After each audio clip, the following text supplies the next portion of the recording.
Hello everyone, Azlan cooking and gardening में आपको खुश आमदीद। तो आज मैं आपको अपने रूफ टॉप से एक वीडियो बना के अपलोड करके आपको देने वाला हूं। तो इसमें ऐसा है कि ये मेरे पास टमाटो के पौधे लगे हुए हैं। ये मैंने फरवरी के आखिर में और मार्च के शुरू में उन दिनों में ये मैंने पौधे लगाए थे। तो फिर इनमें अब फ्रूटिंग भी आ रही है और इनमें फ्लावरिंग भी आ रही है और ये मेरे पौधे काफ़ी ठीक। अब इनके साथ जो ट्रेजिडी हो रही है वो ट्रेजिडी इनके साथ ये है कि यहाँ पर हमारे यहाँ, क्योंकि ये ऊपर एक शेडी एरिया बन गया है। नंबर एक, यहाँ पर एक तो धूप वैसे भी 2 बजे के बाद यहाँ से धूप गायब हो जाती है। उसके अलावा दूसरा भी बात इसकी ये है कि यहाँ पर इसके ऊपर एक हमारे पास ये वाइन है कद्दू की, जो यहाँ से गुजरते हुए और सीधी ऊपर हमारे छत, क्योंकि ये हमारा घर है उसकी बैक है, तो हमारे छत के ऊपर ये चली जाती है और इसके ऊपर ये अच्छी बेल चल रही है और इसकी ग्रोथ बहुत अच्छी है और इसमें कद्दू भी आ रहे हैं। तो ज़ाहिर है हमने इसको रास्ता दे देना था। दूसरी वजह ये थी कि यहाँ नीचे हरी मिर्चों के पौधे थे, वो शेड की वजह से वो भी ख़राब हो गए हैं। तो फिर हमने यहाँ से सेंटर से शेड जो है ये कम किया है और यहाँ पर साइड पे शेड कर दिया। साइड पे इसलिए किया है कि साइड पे वैसे भी दीवार थी, तो फिर हमने इसलिए इसको इसके साथ कर दिया। लेकिन उससे हुआ क्या है कि एक पौधा दूसरे पौधे को अच्छा पसंद नहीं करता है। तो जैसे एक फ़कीर दूसरे फ़कीर को अच्छा नहीं लगता है, तो इनका भी यही ऐसा हिसाब है। तो टमाटो तो इनमें आ रहे हैं, फ्रूटिंग भी अच्छी है, सारी बातें ठीक हैं। मसला ये है कि अभी सेमी शेडी एरिया से शेडी एरिया बन गया है। तो शेडी एरिया बनने से फिर यह हुआ है कि अब ये प्रॉब्लम बन गई है। अब इस प्रॉब्लम से निकलने का एक ही रास्ता है कि इनके साथ हमको समझौता करना पड़ेगा। ये जो शेड बन गया है इसके साथ हमको समझौता ही करना पड़ेगा, क्योंकि मेरे पास इसके अलावा और कोई चारा नहीं है। या तो फिर मैं कद्दू की बेलें काट दूं,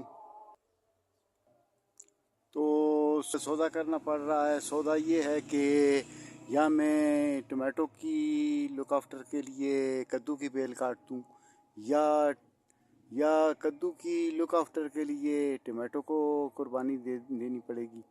यानी बड़े नुकसान से छोटे नुकसान किया हुआ बेहतर है। कि अगर मैं टमाटो का साथ देता हूँ तो फिर ऐसा होगा कि हमारे यहाँ, क्योंकि ये इसके पीछे जो बाउंड्री है, तो सूरज वहाँ उस बाउंड्री के इस दीवार के पीछे गुरूब होता है। तो फिर इसको वैसे भी 12 के बाद धूप तो वैसे भी पहले भी नहीं मिल रही थी। तो बेहतर यही है कि इनसे मैं अब दस्तबरदार ही होता हूँ टमाटो से।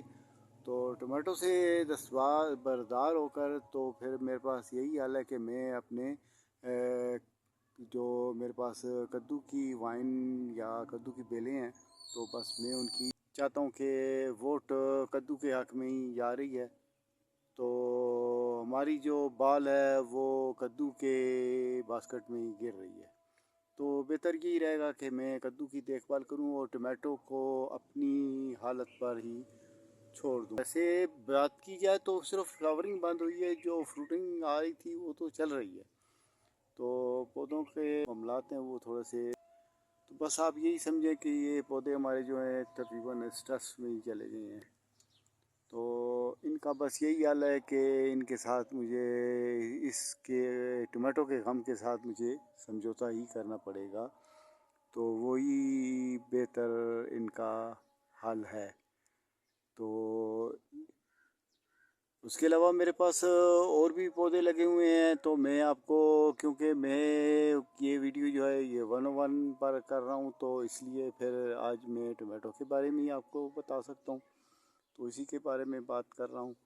तो यहाँ असल में ये जो नीचे आपको ये जो ग्राउंड नज़र आ रहा है, ये सारा जितना था, यहाँ पर हरी मिर्चों के तकरीबन 100-150 के लगभग पौधे थे, जो आपके उनके हरी मिर्चों के बाकियात आप देख भी सकते हैं। तो ये काफ़ी बड़ा एरिया था ये सारा। यहाँ पर भी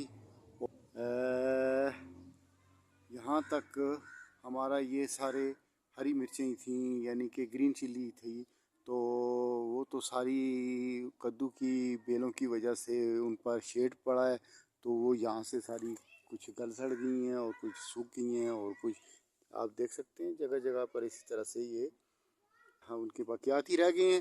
تو مین جو گرین چلی کے وہ تو سارے ختم ہوتے ہوتے ختم ہو گئے ہیں، یہ چند ایک پودے یہ رہ گئے ہیں ہمارے پاس اور چند پودے یہاں پر رہ گئے ہیں۔ تو یہ سائڈ پہ ٹمیٹو تھے، تو یہ بس چل رہے ہیں ایسے ہی اللہ کے آسرے پر۔